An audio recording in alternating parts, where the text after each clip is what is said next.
Today we have Abiel Meza from Iskander Designs. He actually came from the farmer's market for this interview. And so, yes, hello, Abiel. How are you doing? I'm doing good. Thank you guys for having me. Oh, yeah. Yeah, Abiel, yeah. can you tell our listeners more about what it is that you do? So I pretty much do a lot of different woodworking. I mean, my real main thing is, fine woodworking for modern age. So let's say, for instance, I try to do a lot of a resin mixture with woodworking, inlays with different stones. Like right now, I have a malachite from Russia. I have a turquoise. I have different things that I'm, trying to kind of bring together with different woodworking stuff. Oh, that's cool. Nice. And how long have you been in woodworking for? So woodworking, I think I've been doing that pretty much my whole life. But, recently, I think, 2018 is really when I kind of started like picking up, more into like, building my own business, learning different things, kind of, bringing different things all together, I think it's 2019 when it really started taking off, customer base, people knowing me, knowing what I do, knowing that I try to do, my best, give quality work. Yeah. And what kind of sculptures do you make? What wood sculptures do you make? So right now, basically, honestly, like my favorite, my most popular product is a lot of like cutting boards and stuff. Oh, okay, nice. Cutting boards with different inlays. Like let's say, for instance, I've done memes on cutting boards. Oh, nice. I've done like my most recent thing is like a glow in the dark Baby Yoda.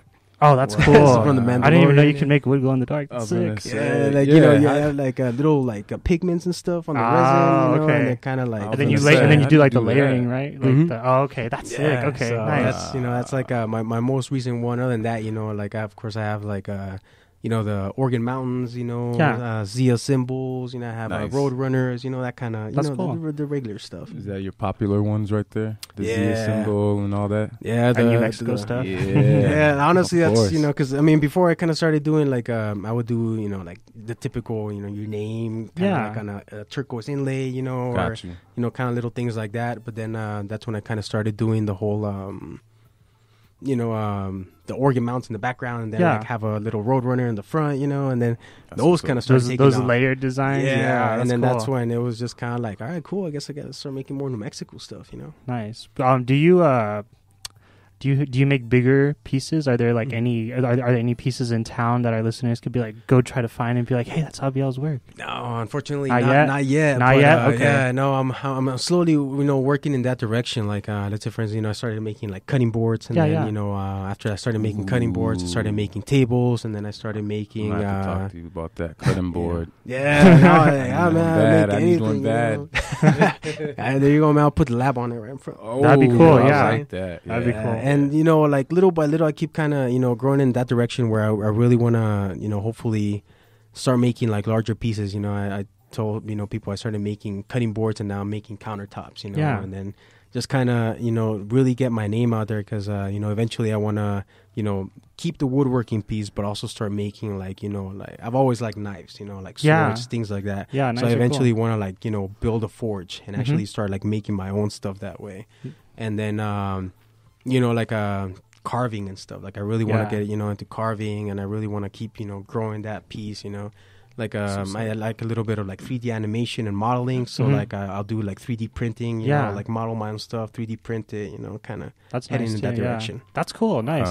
And how'd you get into woodworking? You've been in it for a very long time, but the origin stories are always important. That way, maybe there's some like listeners out there that are like, maybe I could like carve some wood. They're thinking about it, because like you see it. And it's just like it's a piece of wood, but then if you have the vision, you know what you're doing, you can turn it into something.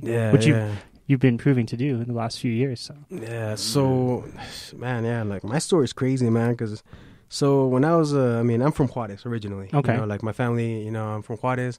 My family moved to the United States when we were about, I want to say, I was about 9 years old. It's funny because I got to make it here to the Y2K, so freaking out over computers going to kill us all. That didn't happen in Mexico, huh? People were just like, oh, it's another new year. Yeah, like, Feliz Año Nuevo. Yeah, very few people had computers, and, the people that were in the know were like, man, that's not going to happen. We'll be fine, Yeah. But, we moved here to the United States, and then, of course, moving over, it I started getting more and more into art, you know, because I Yeah. mean, that was, you know, like my parents were very into art. So I started like drawing. I started, you know, like doing little things like that. You know, fast forward to when I was in high school, and, you know, they started like telling me, hey, you know, there's a shop class and stuff, you know, you know, you could take like, you know, those classes. So I started taking those classes, started taking advanced welding, you know, started getting, you know, into that. And then that's when my counselor, you know, was like, hey, dude, you know, there's art classes too, you know. So I started getting into art classes, started kind of mixing everything together. That's cool. And then, you know, fast forward to kind of when I was in college, I started doing, I started doing civil engineering. Yeah. Which, you know, it's a lot of bridges. Yeah. Like, you know, man, it's a lot of stuff that kind of went into it. And it was cool at first, you know, like it was, I enjoyed it. But then, you know, my brother at the time was doing 3D animation in CMI. Oh, that's fun. Nice. That'll catch your attention. Yeah, definitely. and that's what he was saying. He's like, dude, you know, like, why don't you come by and, you know, check out what we're doing, maybe take a class, you know? So I went in and, you know, I was like, yeah, you know, whatever, cool, I'll take a class. Started taking a class, and, you know, that just completely took me away from, like, my interest in, like, civil engineering, you know, and, like, drafting and everything kind of. Yeah. That's what's up. The cool thing is, you know, I mean, I had that background, but, you know, I was like. Now you have, like, a way to, like, focus the outlet. Yeah, I was That's like, cool. you know, it's kind of like my soul needed something else, you know? Yeah. Gotcha. So it was, you know, that kind of whole, you know, transition over from, you know, like, doing that, you know, from civil engineering to animation. You know, I was like, I really love doing this. I really love art. And then that kind of brought back, you know, like my love. I was like, dude, I mean, you used to love woodworking. I mean, you used to do all kinds of stuff, you know. Yeah. When I was in high school, you know, they even had it, you know, when we were doing like advanced woodworking, we could make something and actually sell it. And Nice. So, That's you know, cool. that kind of started, you know, going back and forth in my mind to where eventually I was like, you know what, man, like, woodworking is, you know, like, you know, my main outlet. Because I remember when I was in high school, I used to like look at a block and then seeing it, I was like, I could see what I can make out of this. You know? Like you can see the vision in the block. Like, there's an opportunity there to make something. Yeah. You just gotta chip away and carve it out. Definitely. So, you know, I was doing like a lot of, you know, during that time I was working 2 jobs. I was working at Toucan Market. Shout out Toucan Market. Yeah, Toucan. You know, and Toucan. They survived that almost closing a few years ago. Dude, that was pretty cool. cool. So sad, man. Thanks, Yeah. Cruces. Yeah, That I thought it was place- gone. Yeah, I mean, that place, man, I made so many cool people there, you know. Yeah. It's an awesome place. Like, it was really cool, you know. And then I was, you know, working at Home Depot, and I was just like working crazy hours there. And then over time, you know, eventually kind of like, man, the retail just isn't for me. Like, you know, this whole idea of, you know, working for somebody else and just constantly, you know, like building somebody else's dream instead of, you know, working on what, you know, I want to do. Mm-hmm. Till eventually, you know, I kind of decided to leave that and, you know, just kind of say, hey, you know, well, you know, you gotta take the chance. I mean, if you love what you do, no matter what, money will come. Like, honestly, like if you work on your craft, you perfect it, and you grow it over time. Yeah, you know, maybe in like the first month, I mean, it took me like about 1.5 years for people to even know who I was, what I do, you know, like recognize it, you know. But, you know, over time, people started to doing it, you know, like, let's say, for instance, a couple of months ago, some of a customer purchased some cutting boards and actually shipped them to Germany. Oh, nice. Another one was actually shipped to China, which was pretty cool, you know. So it was just like, you know, like my work is international now. Yeah, you know that's what I'm super saying? cool. Whereas, Yeah, like, congratulations. I had never even thought about that. Thank you, bro. Yeah, like, man. like I had never even thought about, you know, like, you know, feeling, like the reach of everything. You're like, oh wow, like I didn't know it would go that far. Yeah, and then what's That's even cool. cooler sometimes too, like I had a customer come back, like she literally hunted down a Sharpie for me to like sign my work because she wanted Oh. it. So it was like, dude, I was like the first time I ever felt like a celebrity, you know what I'm saying? You She know, came you hit back, it right here for Yeah. sure, man. Definitely. came back, took a picture with me. I mean, like, she you know, sees the yeah. vision too. She's all like, "Yo, this guy." That's it. Yeah. Yeah, That's cool when there's people like that. They're like, "Yo, we see the vision." You're like, Mhm.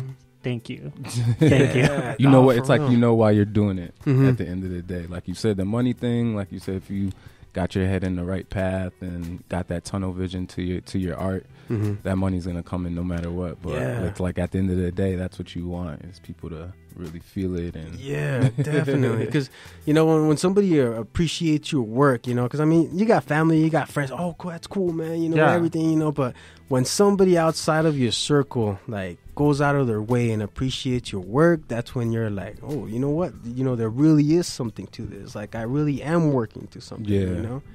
And you know, that's, I don't know, that would be my best advice to like anybody out there that, you know, you may be, you know, struggling right now or thinking, you know, I don't know what I want to do. Like, I know people have like started working for the government, making like a ton of money. Yeah. And within like a month, they hate their life. Yeah. You can see it all over their face. Yeah. And, you know, they're like, no, you know, well, you know, this place this place that. And, you know, like, unfortunately, they're kind of stuck in this place where, you know, they may not be able to, you know, leave their job. And, you know, they may not necessarily want to take the steps to eventually leave their job because they find that security and like, you know, hey, I know I'm going to have this paycheck. But over time, you know, it's like, it's not necessarily what feeds your pocket, but it's what feeds your soul. Yeah. Oh yeah, I like that. I like that. Yeah. That's definitely, you hear that, youth? Yeah, youth. This you is hear that? You got a head start on. You know what I'm saying? So yeah, especially definitely. Like young people. Oh like, yeah. Right now is like the time where you can take chances. That's true. Like if you're in school and you have like, you know, your head like, hey, you know what? Well, I'm going to take care of business. I'm going to make sure I get good grades. I'm going to make sure, you know, I can do the best I can. But at the same time, if you can take the opportunities, take them. Take the chances. Because I know it's kind of cliche, but, you know, you're going to be missing more of the chances that, you know, you didn't take than the risks you did, you know? Yeah. And a lot of the time, the cool thing is, you know, whether it may not be, you know, it may not pay off the way that you wanted it to, or you thought it was going to pay off. But over time, like, it's going to pay off one way or another. Whether it's going to, like, you know, help, you know, strengthen you, you know, and your resolve to what you want to do, or it's gonna, you know, like build you up one way or another, you know. Yeah, man. And that's like my best advice. Like if you're out there and you're young, take chances. I mean, you know, take calculated chances. Don't go crazy. Yeah. But you know, like, you know, take your chances. You know, recognize the good chances that you be like, hey, you know, we could really like jump in on this one. Yeah, definitely. I mean, that's the best advice. There's no rocket science to it. You know what I'm saying? There's really nothing to think about. So appreciate that for sure. Heck yeah. And also for the youth out there, I think another thought to consider, if there's years ahead of you and you're not sure what you want to do, those years are going to pass anyway. So might as well be like, which one's going to feed me in a better way? Definitely. But yes, we don't want to keep you too much longer since you're still going to be you're still downtown at the market. Is there anywhere else for our listeners to find you aside from the market? Is there a website people can visit or Facebook or anything like that? So I'm slowly building my website. You know, just, you know, over time, like everything's finally, you know, starting to gain traction. But for sure, you guys can hit me up on Instagram. You can look for me up, Iskandar Designs. On Facebook, Iskandar Designs. Like I'm pretty much, you know, those are my main two places that I want to be. I'm building, you know, I'm building up my Etsy. I'm slowly gonna start building up an actual website to where I can actually sell my own stuff. So cool. But for sure, you know, social media, that's where to get. All right, perfect. Well, thank you again, Abiel, for coming in. And yeah, this has been a really, really good conversation, and we don't want to keep you from your work too much longer. So we appreciate you taking the time to come out to the show today and interview with us. Definitely. Thank you guys for having me. I really appreciate it. It was really cool. Thank you.